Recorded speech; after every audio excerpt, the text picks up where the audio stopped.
The NBA trade deadline came and went, and Giannis is still on the Bucks. Porzingis is a Warrior, Anthony Davis was sent to Washington, and oh yeah, James Harden joined the Cavs. Let's break it down.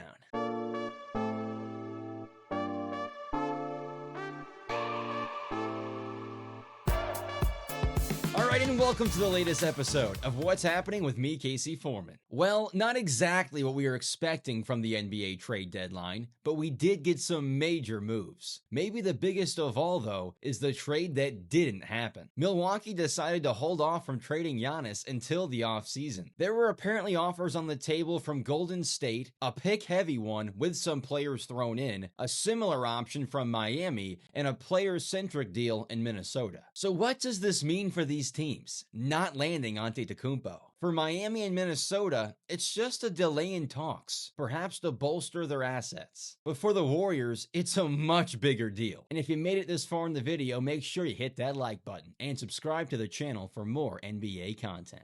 Shams reported for ESPN that the Bucks are not interested in any package from Golden State. That's what prompted the late-night trade for Kristaps Porzingis. The Kuminga drama is finally over, and seemingly a complete waste of time. This is what the trade looks like. Kuminga and Hield for Porzingis. The Warriors do hold on to their picks, but they acquire an injury-prone player on an expiring contract.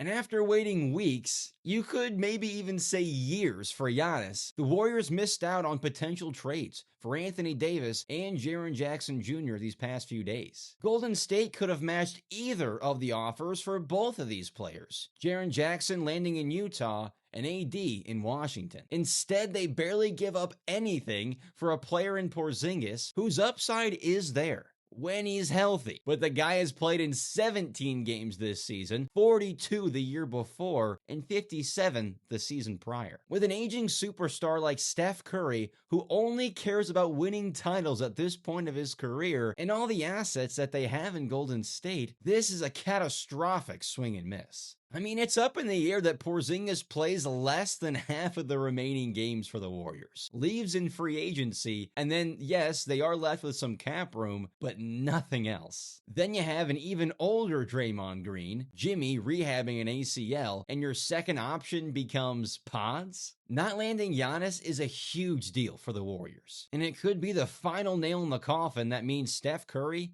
is done competing for championships. But comment your thoughts on Golden State below. Are they cooked? And also, what do you think about the Bucks' decision to hold off from trading Giannis? Is it smart? Will they get more in the offseason, or will they end up regretting this decision? Get down there in the comments section and let me know. Let's move on.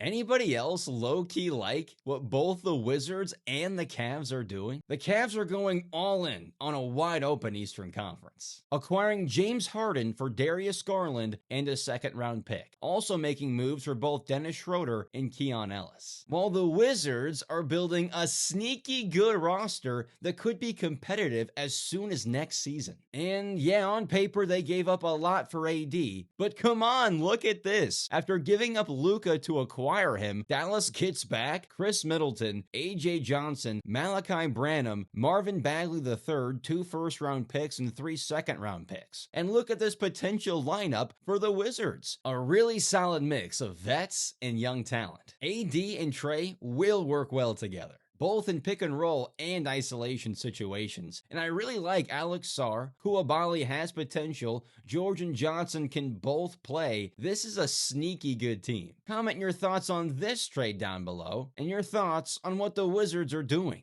Then for the Cavaliers, who are in a win now, championship or bust situation, and I think they improved their chances. Despite his playoff woes, Harden is having a great season. He definitely would have been an all-star in the East. And he can hopefully unlock another level for this Cavs offense. He's more reliable health-wise than Garland, who hasn't been playing that much, and more consistent when he is on the floor. Like, Harden is still capable of having huge nights. And the defense of Allen, Mobley, Tyson, Mitchell, and Keon Ellis will make up for his deficiencies. I really like what both the Cavs and the Wizards did at the deadline. Do you agree? Share your thoughts on the Cavs below. Is this enough to get them to the NBA Finals and even win it? Make sure you get your opinion in that comment section. Our show is sponsored by Dubby Energy. Are you tired of the same old energy drinks and how they make you feel after the fact? Then Dubby's got you covered with an extensive list of clean energy drinks, and you can find a link to their inventory in the description of today's video.